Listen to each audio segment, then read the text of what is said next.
Guys, for those of us of a certain age, you might remember there used to be this public service announcement that used to come on TV in the afternoons, and you would see this man who was made up to look like he was Indian walking around the earth, walking around the streets and stuff, and he would be noticing all of the pollution, the wrappers and cans and bottles and stuff like that, and you see the cars coming by backfiring and just polluting the atmosphere, and then this man who was made to look like an Indian would turn to the camera looking very sad, and a single tear would run down his cheek, and you just felt so bad because you just knew that mankind was destroying the planet. And I say that this man who was made to look Indian because I've since found out that he wasn't even Indian. I think it was like Italian or something like that.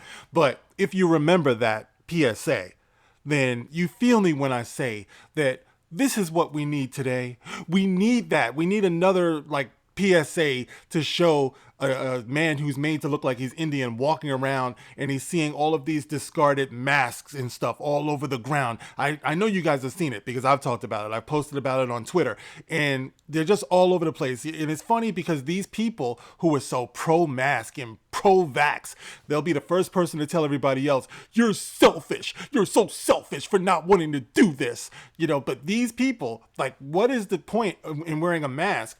Collecting all of the fucking saliva and germs and soot and dirt and like just coming out of you. If you're just going to throw it onto the ground and release it into the air, there's not proper disposal for these things. So you got them all over the place, right? And like gloves discarded and everything. And it's ridiculous. But this is what we're dealing with. And this has been a pet peeve of mine for a while. So now it seems that the World Health Organization is chiming in on this, and they're saying that all of this discarded COVID trash is going to negatively impact the world as well as our health. How about that? Okay, so this is what it's come to, guys. This is what we're talking about, and it's so ironic that in this ridiculous, insane attempt to keep us as healthy as possible, even though it's not even possible to block out everything that's out here into the world. But okay, let's tell ourselves that's what we're doing. We're keeping ourselves as healthy as possible. And in doing that, you're causing another eco disaster. So the World Health Organization is talking about this, and I want to point it out to you guys. So let's get into this. This is the Gospel According to Mark with a C. He is I, and I am he. Just taking some time to tell you exactly what's on my mind, baby, and a beautiful mind it is. So let's get into this because this was on Reuters.com, okay? And it says here, let's start with the headline, huge volumes of COVID hospital waste threaten health. This is coming from the World Health Organization. And it says, Geneva, discarded syringes, used test kits, and old vaccine bottles from the COVID-19 pandemic have piled up to create tens of thousands of tons of medical waste. Heavy, threatening human health and the environment. Okay, so where are all of those environmental people out there? Free Willy! What about all of the animals? What about the wildlife? Oh, the evil that men do. This is threatening the environment, okay, as well as human health. A World Health Organization report said on Tuesday, the material potentially exposes health workers to burns, needle stick injuries, and disease-causing germs, the report said. We found that COVID-19 has increased healthcare waste loads in facilities up to 10 times, Maggie Montgomery, a WHO technical officer, told Geneva-based journalists. She said the biggest risk for affected communities was air pollution caused by burning waste at insufficiently high temperatures, leading to the release of carcinogens. Okay. The report calls for reform and investment, including through the reduction in the use of packaging that has caused a rush for plastics and the use of protective gear made from reusable and recyclable materials.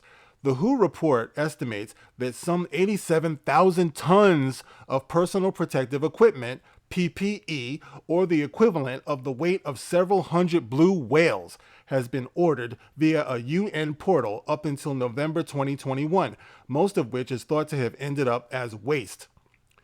The report also mentions some 140 million test kits with a potential to generate 2,600 tons of mostly plastic trash, enough chemical waste to fill 1/3 of an Olympic swimming pool. You see where we're going here, guys? I remember a couple of years ago, everybody's favorite bad guy, the orange guy, I remember him saying that the cure for all of this can't be worse than, or we can't let trying to find a cure for this be worse than the actual disease. I remember him saying. And to me, it seems like that's where we are today.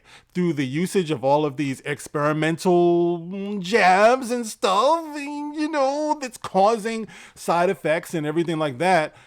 Sometimes you have to wonder, has what we done actually been as helpful as we think that it's been? Or have we actually compounded this problem going forward into the future and seeing even worse things to come as a result of the way we've handled all of this? In addition, it estimates that some 8 billion vaccine doses administered globally have produced an additional 144,000 tons of waste in the form of glass vials, syringes, needles, and safety boxes. Montgomery said a misperception about the rates of COVID-19 infection from surfaces was to blame for what she called the overuse of protective gear, particularly gloves. Because of course you can't, it said that the virus can't be like transmitted from surfaces. Of course, this is something that they didn't know back in the day. So, we ran out of wipes and gloves and all of these things that we threw at this thing. And a lot of us are still doing when it's not even necessary. It says here, we've all seen photos of the moon suits. We've all seen photos of people vaccinating with gloves, she said. Certainly across the board, people are wearing excessive PPE. The WHO report did not name specific examples of where the most egregious buildups occurred, but referred to challenges such as the limited waste treatment and disposal in rural India, as well as large volumes of fecal sludge from quarantine facilities in Madagascar. All right, and we ain't talking about, what's his name, Chris Rock and Ben Stiller. Even before the pandemic, around a third of healthcare facilities were not equipped to handle existing waste loads, the WHO said. That was as high as 60% in poor countries, it said. All right, so guys, this is what we're dealing with. And I just wanted to point that out there because this is something that, of course, Fauci's not going to talk about. You're not going to hear Brandon talk about things like this. What we're doing to the environment with all of these things that we're doing. Okay, so but this is something we need to be thinking about, guys, because I've been talking about this forever. The world that we're leaving our children as a result of all of this, as a result of all of us walking around being some chicken shit scared, just, ooh, how are we going to get through this? And no matter what we do, and that's the disturbing thing about it. We have convinced ourselves that we are so desperate and the situation is so dire, we think that any cost is an acceptable cost for making us feel like we're safer. Whether we're really safer or not, that's always going to be the question. But you have that false sense of security. One of the most disgusting things that I heard somebody say recently, somebody that I actually love and respect, they said to me that any adverse reactions that children are facing as a result of these jabs, they consider to be collateral damage to keep us all safe. Because I had mentioned how, a couple of weeks ago or so, I had mentioned how they released a report in Sweden that was saying that they were going to discontinue giving the jab to children, 5 and above, 5 to 12, because they felt like the benefits did not outweigh the risk. And I mentioned this to a friend, and she was like, well, that's just collateral damage, that children are getting this. If they're getting adverse reactions, it's just going to keep us all safe. So this is just something that needs to happen, and these are the people that we're allowing to keep this insanity going.